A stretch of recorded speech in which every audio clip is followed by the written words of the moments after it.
नमस्कार, जय जोहार, जय छत्तीसगढ़। मैं हूँ आपके साथ जय वाधवा। नगरीय निकाय चुनाव के जो अम, परिणाम हैं वो घोषित हो चुके हैं और परिणाम ऐसे हैं कि वो सबको हैरान कर दे रहे हैं।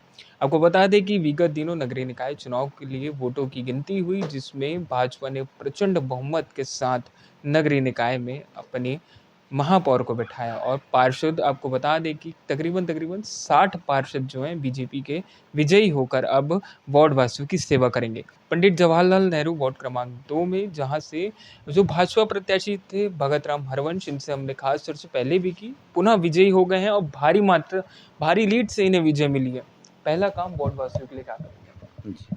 जय जोहार, जय छत्तीसगढ़ और जय श्री राम। मैं आप लोगों से एक ही चीज़ वार्ड के लिए अवगत कराना चाहूँगा। जैसे यहाँ की मूलभूत सुविधा है, जिसको पूर्व पार्षद किसी प्रकार के ध्यान नहीं दिया था। यहाँ की सबसे बड़ी समस्या है कबीर नगर वाल्मीकि आवास की बोलूँगा। वाल्मीकि आवास में सबसे पहले जो 70 वार्ड से कचरा डंप करके वहाँ स्थापित किए थे, उस जगह को समतलीकरण कराकर या तो खेल मैदान हो, क्योंकि इतने बड़े कबीर नगर प्रांगण में कहीं भी खेल मैदान नहीं है, और या बाज़ार का व्यवस्थापन हो सके जिससे निर्विघ्न रूप से यातायात निर्विघ्न रूप से संचालित हो। ये मेरा पहला प्राथमिकता है। दूसरा है कबीर वाल्मीकि आवास में जहाँ की जो समस्त मकान जर्जर हो चुके हैं, जो कभी भी टूट सकता है, और वहाँ के रहवासियों को हमेशा ये डर बना हुआ है कि इस मकान का मरम्मत हो, रंग रोहन हो। तो ये मेरा दूसरा प्राथमिकता है। अब इसके बाद वहाँ की सबसे बड़ी समस्या है कि जिस मकान में रह रहे हैं वो जर्जर हो चुके हैं, और वहाँ कुछ मकान शासकीय रूप से बने हुए हैं, जिसका व्यवस्थापन सिर्फ वाल्मीकि आवास में रहने वाले लोगों को वहाँ व्यवस्थापन हो। ये मेरा वाल्मीकि आवास का 3 लक्ष्य है। उसी क्रम में मैं एक चीज़ और बताना चाहूँगा। मैं हर्षित नगर में जब गया हूँ तो वहाँ सबसे बड़ी समस्या है वहाँ नाली का पानी निकासी का, जिसका विगत 5 वर्षों से वहाँ के रहवासियों ने समस्याओं को अवगत कराया है, लेकिन अभी तक उस समस्या का निराकरण नहीं हुआ। ये वहाँ का पानी के निकासी की व्यवस्था सबसे पहले मेरा वहाँ प्राथमिकता है। दूसरा है, एक ही मांग है वहाँ सिर्फ ओपन गार्डन, जहाँ पे ओपन गार्डन है वहाँ कुछ मनोरंजन के साथ साथ जो ओपन जिम की व्यवस्था कराना सिर्फ।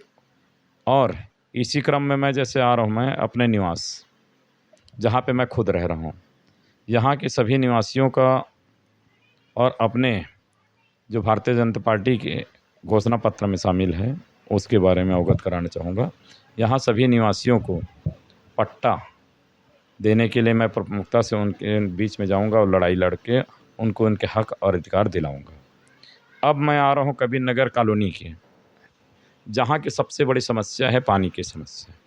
अब पानी की समस्या ये है, जब यहाँ वार्ड में आते हैं और जिस समय बारिश होता है तो बारिश के पानी की निकासी की व्यवस्था अस्थायी रूप से नहीं है, जो कबीर नगर की सबसे बड़ी समस्याओं में से एक है। दूसरी समस्या, हम लोगों को सबसे अंतिम पड़ाव क्या होता है, मुक्तिधाम। मुक्तिधाम ऐसे ख़राब हो चुके हैं जहाँ पे आम जनता जब भी किसी हमारे परिवार के सदस्यों का इंतकाल होता है तो उस समय हमें स्वाभाविक रूप से सभी को जाना होता है, तो वहाँ खड़ा होने तक की ढंग से व्यवस्था नहीं है, जिसके सौंदर्यकरण कराना है। अब उसके साथ साथ मैं आ जाता हूँ संडोंगरी बस्ती में। संडोंगरी बस्ती के मुक्तिधाम का भी जो स्थिति आप देख के आप खुद हैरान हो जाएंगे। वहाँ पूरे काटा और उबड़ खाबड़ और जर्जर से भरा हुआ है, उसका सौंदर्यकरण कराना। शीतला माता मंदिर है, ये तालाब है जहाँ सार्वजनिक रूप से सभी रहवासियों का, जिसमें जैसे विभिन्न कार्यक्रम जैसे दुर्गा विसर्जन है, गणेश विसर्जन है, जमारा विसर्जन है, ये सभी धार्मिक एवं पारिवारिक कार्यक्रम वहाँ होते रहते हैं, जिसका सौंदर्यकरण कराना, पचरीकरण कराना। ये मेरी प्रमुखता रहेगा। इसके साथ-साथ अवध पारा में वहाँ के रहवासियों को जो हमेशा दिन आयो दिन डर बना रहता है कि हमें कभी भी इस ज़मीन से हटा के भगा देंगे। लेकिन उन लोगों को आश्वस्त कराना चाहूँगा कि आप जिस जगह रह रहे हैं, उस जगह आपको पट्टा दिलाने का मेरा भरपूर प्रयास रहेगा और आपका निवास वहीं पे बने। ये मेरी सबसे प्राथमिकताओं में से एक है। पेंशन है, वृद्धावस्था पेंशन है और कहने का मतलब जो राशन कार्ड है, उनको वास्तविक रूप में राशन मिल रहा है कि नहीं मिल रहा है, सारे चीज़ की मॉनिटरिंग अपने स्तर से और ये सारे चीज़ मेरे सबसे पहले कराने की प्राथमिकता है। और कुछ आपने तमाम मूलभूत सुविधाओं को सशक्त करने की बात की। शिक्षा व्यवस्था कैसे सशक्त करेंगे, क्योंकि यहाँ सरकारी स्कूल काफ़ी जर्जर पड़े हैं और स्कूलों की जो शिक्षकों की कमी है वो भी एक अहम मुद्दा है। इसको कैसे पूर्ण करेंगे? देखिए, हम लोगों के जीवन का सबसे प्रथम सीढ़ी या प्रथम इकाई होता है शिक्षा। चूँकि मैं वास्तविक रूप से मूलभूत सुविधाओं से वंचित रहा हूँ, तो मुझे मालूम है कि जब शिक्षा ही नहीं रहेगा, तो संस्कार कैसे पैदा होगा? और संस्कार पैदा नहीं होगा, शिक्षा नहीं रहेगा, तो आने वाले पीढ़ियों के सामने देश के बागडोर कैसे सौंपा जाएगा? तो मुझे मालूम है कि शिक्षा बहुत ज़रूरी है। उसके लिए जिन-जिन स्कूलों में शिक्षक की व्यवस्था नहीं है, शिक्षक की व्यवस्था उपलब्ध कराएँगे। सम्माननीय सभी विभागों में जाकर चर्चा करेंगे। इसके साथ-साथ जो वहाँ के बच्चों के लिए जो आवश्यक सामग्री है, उससे सभी को उपलब्ध कराने के प्रयास रहेगा। और कुछ? ये तो हो गई मूलभूत सुविधाओं को सशक्त करने की बात और शिक्षा प्रणाली को दुरुस्त करने की बात। अब मैं आ जाता हूँ सुरक्षा व्यवस्था पर। हीरापुर सबसे बड़ा और कबीरनगर सबसे बड़ा क्षेत्र आता है। यहाँ पर काफ़ी इंडस्ट्रियल एरियाज़ भी हैं। यहाँ से देश से और बहुत सारी ट्रकें आती हैं। साथ ही नशे का भी सामान बहुत खुलेआम बिकता है यहाँ पर। सुरक्षा व्यवस्था को चौकस करने के लिए और नशे को समाप्त करने के लिए क्या करेंगे भगत राम हरिवंश? मैं आप लोगों को एक चीज़ बताना चाहूँगा।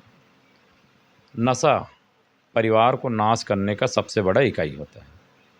जिस परिवार के सदस्यों में किसी प्रकार की नशा लत लगा हुआ है, उनके परिवार की स्थिति को आप देख लीजिए। कई माता बहनें ऐसे हैं जिसकी जवान बेटा बेटी शौहर न जाने उसकी आयु कितनी रही होगी, लेकिन नशा के लत से आज हो सकता है इस दुनिया में नहीं है, या उसके परिवार में के सदस्यों की स्थिति ऐसी है कि अपने घर को ढंग से देख रेख नहीं कर पा रहे हैं। तो मेरा एक प्रयास रहेगा कि इस वार्ड को नशा मुक्त कराने के लिए हम लोग प्रयास करेंगे, ताकि ज़्यादा से ज़्यादा लोग नशा मुक्त हो जाएं और इस परिवार को, इस वार्ड रूपी परिवार को नशा मुक्त कराने में हम सफल हो जाएं। ये हमारी भी प्राथमिकता रहेगी। स्वच्छता की ओर आगे बढ़ता हूँ मैं जब आपके वार्ड में पूरा घूम रहा था, तो उन्होंने कहा कि जो कचरा गाड़ियाँ हैं, वो कम है पहली बार, और जो साफ-सफाई वाली जो कर्मचारी हैं, सफाई कर्मचारी, वो साफ-सफाई करके नालियों में ही डंप कर देते हैं, उठाते नहीं हैं। उसके व्यवस्थापन के लिए आप क्या करेंगे? देखिए, मैं आप चीज़ बता रहा हूँ। अभी मैं एक चीज़ आपको अवगत कराना चाहता हूँ। मैं स्वच्छता के मामले में बहुत ज़्यादा रिस्ट्रिक्टिव, क्योंकि मैं जब छोटे से बाज़ार का संचालन कर रहे थे, साप्ताहिक फुटकर सब्जी व्यापारी कल्याण संघ के नाम से, तो मैं स्वच्छता के मामला में और हमारी पूरी टीम सभी मिलकर सभी मार्केट को जब बेस्ट मार्केट अवार्ड घोषित करवाने का प्रयास किया है और हमने सफलता पाई है। तो मेरा ये प्रयास है कि इस वार्ड में को बेस्ट, यानी कहने का मतलब आदर्श वार्ड बनाने में प्रयास करूँगा। जनताओं के अनुरूप कार्य करूँ, जिससे मुझ पर जो विश्वास किया है वो विश्वास हमेशा बने रहे, और आपकी जो भी समस्या है वो मेरी समस्या है। आप बेझिझक किसी भी समस्या आपके पास है तो उस समस्या को अपने भाई, अपने पुत्र, अपने दोस्त समझकर उन समस्याओं को मेरे तक ज़रूर पहुंचाएं, और मेरा प्रयास रहेगा उन समस्याओं को निराकरण लिए प्राथमिकता रहेगा। लोगों से एक चीज़ और निवेदन करना चाहूँगा कि राजनीतिक क्षेत्र में बहुत से ऐसे प्रतिद्वंदी आते हैं, जो राजनीतिक क्षेत्र में आपस में दुश्मनी पाल लेते हैं कि मैं उस दल का हूँ, मैं इस दल का हूँ।